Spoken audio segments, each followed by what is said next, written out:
What up, guys? Mad Scientist 7890, your favorite wrestling shooter and hip-hop enthusiast. Now, in the lab video, been a while since I've done one of these, so thought I'd do one here for you guys. A couple of interesting topics, some things I really want to talk about, so I'm going to get right into it. First, Slammiversary is tomorrow night. The 10th anniversary of TNA, Impact Wrestling, or just total non-stop action, I guess. And the one thing I've always said about TNA and their pay-per-views and stuff is they're not really that bad. They're not really horrible if they don't overbook them. Sometimes they overbook them and they have too many stipulations and they have too many pointless things going on and meaningless and just blah blah blah blah. That's how Slammiversary looks right now. Slammiversary looks so overbooked and just nonsensical and pointless. A lot of the things that they're doing. It's just downright retarded almost, some of the things that they have on this show. So let me get into it. I was not able to obviously do the preview with J-Man for the IWR show. So I'm going to do kind of a little mini preview here, nothing huge, just going to kind of run through some of the things and basically say why I think this show is overbooked and a lot of things on it. First, going to give you the same response J-Man gave. Hernandez and Kid Cash. Why is this on this show? Is there any reason for this to be here? Is it because Hernandez and Kid Cash were around back in the early 2000s or mid-2000s? I don't know. Maybe Matt Morgan, since Matt Morgan's gone, they want another big guy and they want to try to give Hernandez a push? I don't know. Or maybe there's a storyline that they're going to try to incorporate here. Have no idea. This, to me, utterly pointless. It's not really like this is overbooked. Well, it's overbooked because this match doesn't need to be on the show. So it's pretty much just a filler match, and it doesn't need to be on the show. That's basically that. Jeff Hardy versus Mr. Anderson versus Rob Van Dam. Obviously, I've made plenty of jokes about these three guys being Hogan's boys, being pretty much Hogan's left nut. These three guys are like, you know, rotate in and out of main event feuds because they're on Hogan's junk. Hogan is you know, it's like these three guys are his kids. It's the dumbest and gayest thing going in TNA right now, if you haven't realized, if you even watch TNA. But I think Jeff Hardy's going to win this without a doubt. You know, I really don't see, I really don't even care. You know, I think this will be an okay match, but again, three-way match here, three guys that are kind of just in and out of main event for the number one contender match is what it is. Had to be on the show. Aries versus Joe. Do not have a problem with this. The way this was built, they didn't really give it any time, but obviously, who else is Austin Aries going to face? Nobody else. There's nobody else for Austin Aries to face. He's beaten every X Division wrestler there is. Samoa Joe, you know, poses an actual threat to Austin Aries losing. I never thought Austin Aries was going to lose the title in any match he's had since, you know, he's been back. I've never thought he was going to lose the title. So, but this is actually not a title match. This is just a singles match, and the whole idea behind it is, I guess, Aries is, you know, the whole X Division is kind of a cruiserweight title now, and there's a weight limit. And I think eventually after this match they might abolish that rule and make it kind of just no limit again, which I think is a smart move. So this is not overbooked. This is going to be probably the best match on the show, other than maybe a one other match, but get to that.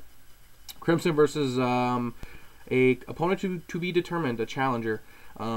This is where we start getting a little bit more ridiculously overbooked.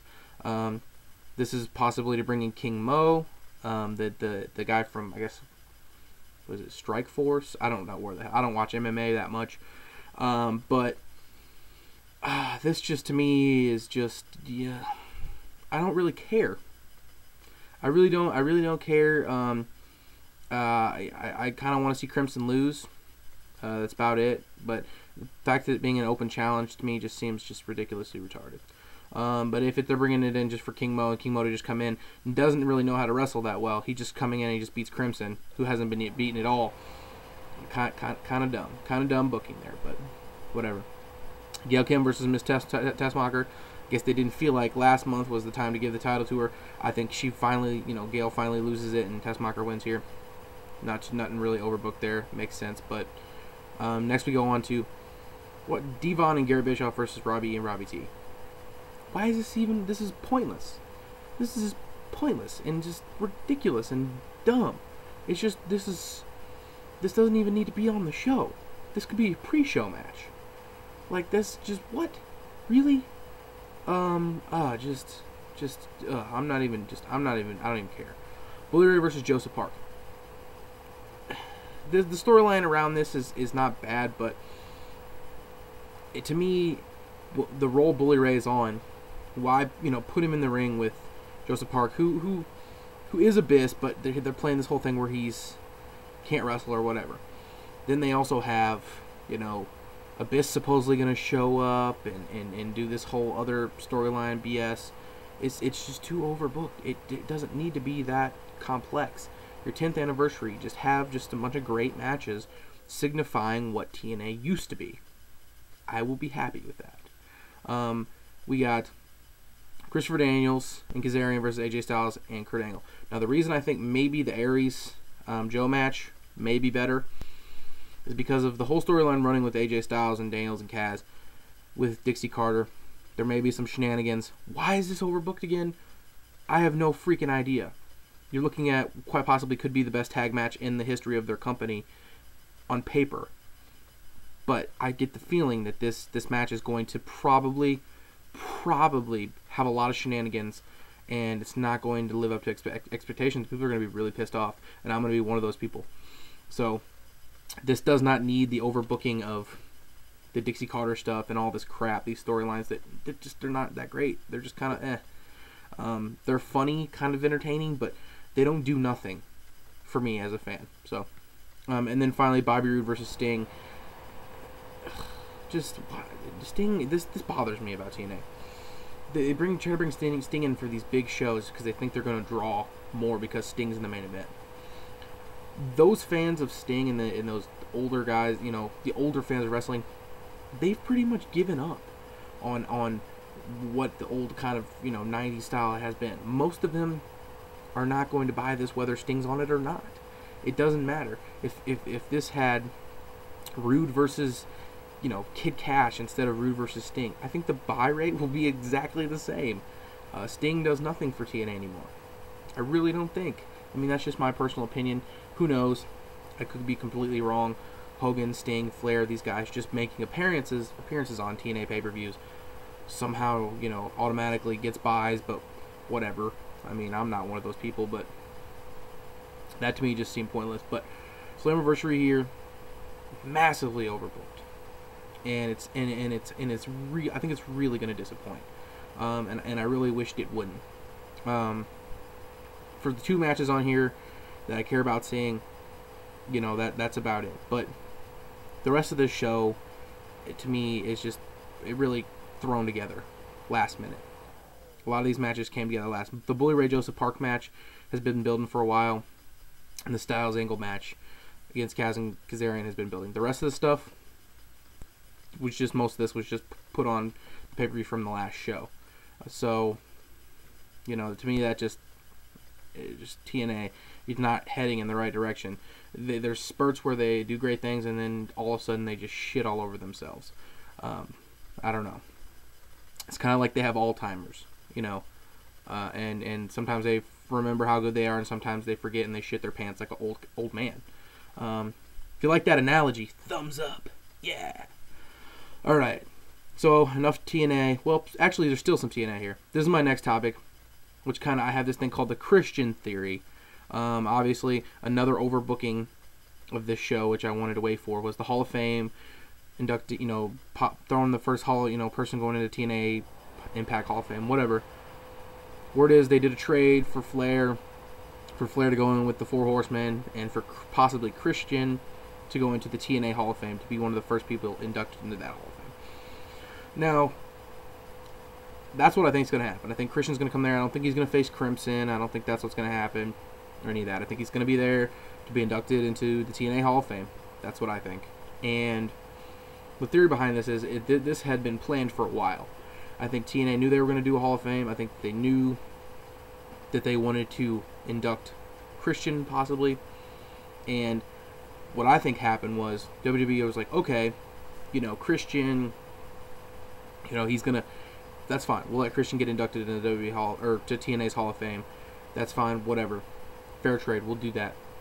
But WWE, the theory I have behind this is they wanted Christian to come off like a huge star in WWE, going to TNA for the Hall of Fame.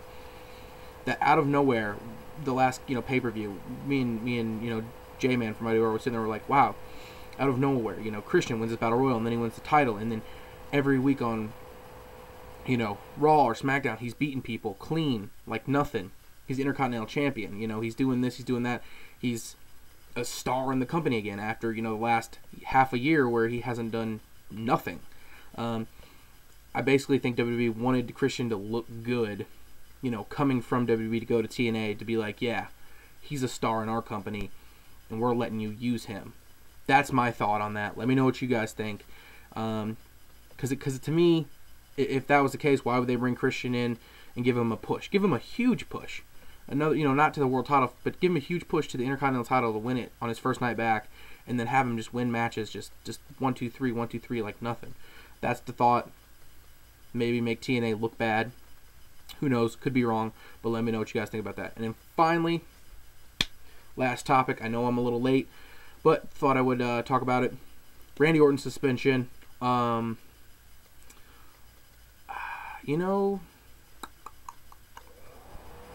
gonna be completely honest, and I kind of think that if Orton leaves here, if he gets fired or if he leaves the company, I think it'll be a good thing for WWE. They've struggled for a while to push those guys to the next level, to get those guys to the next, the main event level. Those Dolph Ziggler's, those Cody Rhodes, those guys that need to get to that main event level, and they just can't do it. As much as I would not like to see him go over the last year and a half, he's had some of the best matches of his career, but in all honesty, he's become very boring to me. He's always been in, main event feuds. He's always given a main event feud, and that's fine, but he hasn't attributed to me really caring what WWE's doing lately. With much feuding or anything, I haven't really cared. He's just there. He's just one of those guys. It's a main event guy, and he's just kind of floating around. For him to leave and go to TNA possibly would be an interesting thing, but I don't know if he'll do that. What I would like to see for him to do is leave for like 2 years or something, and then WWE would be like, let's bring back Randy Orton in, and he'll come back and he'll be huge again. And people will really, really care, that he's been gone for 2 years, like Chris Jericho when Chris Jericho leaves. Orton, have Orton leave. Orton's been, there for 10 some odd years or something like that now. It's time for maybe a break for him. Come back in 2 years, have a sabbatical, and then WWE will come calling again. That's what I think. Or it could just be all just rumor that, he obviously is just going to do a suspension and he'll be back to doing what he's doing. But I really am kind of hoping that he leaves for a while. And comes back in maybe a year or 2 years or something like that, and has, people really care about him returning. Or, maybe even going to TNA. I think that would be really spice up the wrestling world. Having arguably at one time Randy Orton and John Cena, the two biggest stars in all of wrestling, having Randy Orton now in TNA would be something really interesting, and may even give TNA a chance to maybe even compete with them. That's just BS talk. I don't know if I'm just talking out my ass, but obviously that'd be interesting to see. So that's Randy Orton's suspension right there. Let me know what you guys think about Slammiversary being overbooked. Your thoughts on Christian going to the Hall of Fame possibly, and the whole deal where he won the Intercontinental title and WWE making him look good before he went over there, and then Orton's suspension. Obviously, I'm a little bit late on this, but I have some interesting thoughts on what they could or could not do with him. So, that's all there, guys, ladies and gentlemen. I am the Mad Scientist, your favorite wrestling shooter and hip hop enthusiast. I'm gonna get out of here, guys. Deuces.